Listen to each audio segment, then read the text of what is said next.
7e trophée de l'innovation qui se déroule pour la première fois dans ce salon historique de l'hôtel de Lille.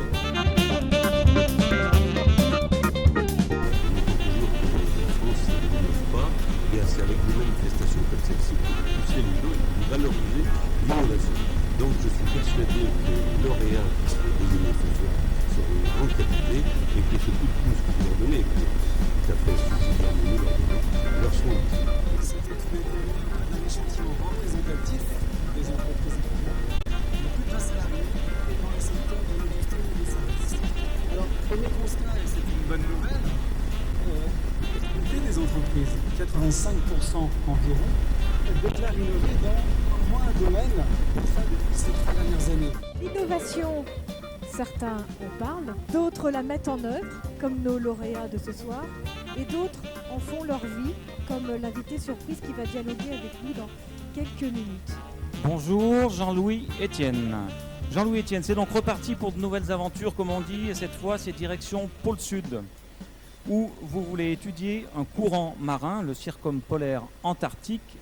De quoi s'agit-il? Ce flotteur géant va permettre à 7 personnes, 3 marins plus 4 chercheurs, d'habiter en permanence dans les 50e brûlants. Ça va être une campagne zéro émission, puisque nous allons être déplacés par le courant. Et l'énergie sera fournie par 3 éoliennes et une hydrolienne. Donc on est totalement autonome en énergie. Et à l'unanimité, tout le monde disait que c'est un bateau du futur, et c'est en ça qu'il est innovant. L'homme en mer devient de plus en plus cher. Donc nous sommes, on peut dire, very low cost et zéro impact sur l'environnement.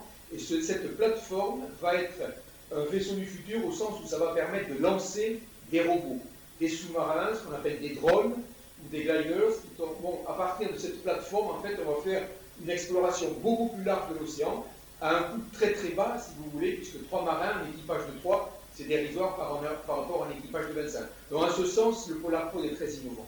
Ensuite, il y a l'intérêt scientifique. Il y a une demande tant en France qu'aux États-Unis pour l'utilisation de ce vaisseau. Quand il sera construit, effectivement, vous soulevez la question, il faut que je trouve les financements pour le construire. Donc c'est un étalement sur 4 ans, avec une espérance de construction à la fin de l'année prochaine, une mise à l'eau et des essais en 2014 et le départ dans le courant circumpolaire en 2015. On me dit ça va être difficile, mais vous savez, j'ai inventé une multitude de choses, j'ai fait des moutons à 5 pattes et ça n'a jamais été facile et donc j'ai bon espoir d'y arriver. Je vais demander à cet ensemble de partenaires de nous rejoindre sur scène.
Ça apporte énormément de visibilité aux entreprises qui développent de l'innovation, ça nous apporte un soutien, ça nous permet de nous faire connaître et ça permet d'accélérer finalement toutes les démarches qu'on va entreprendre en tant que jeune société. L'innovation qui est apportée par ce produit, c'est une innovation qui caractérise pratiquement l'ensemble de nos développements, parce que chez Maped, l'innovation, c'est la clé qui permet à la marque d'être présente dans toutes les entrées des classes dans le monde et surtout de résister aujourd'hui sur les marchés difficiles de l'Europe où la compétition entre les marques est très rude.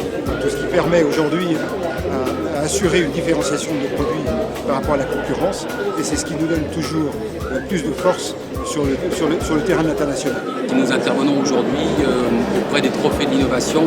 C'est pour marquer notre intérêt sur ce qui se crée comme valeur dans l'entreprise et ce sur quoi nous amènent nos clients en matière de réflexion par rapport à leurs besoins sur des fonctions d'ingénierie, de recherche à tous les niveaux de l'entreprise sensibilise beaucoup sur cette valeur ajoutée que peut avoir la recherche et développement et l'innovation au sens large en entreprise.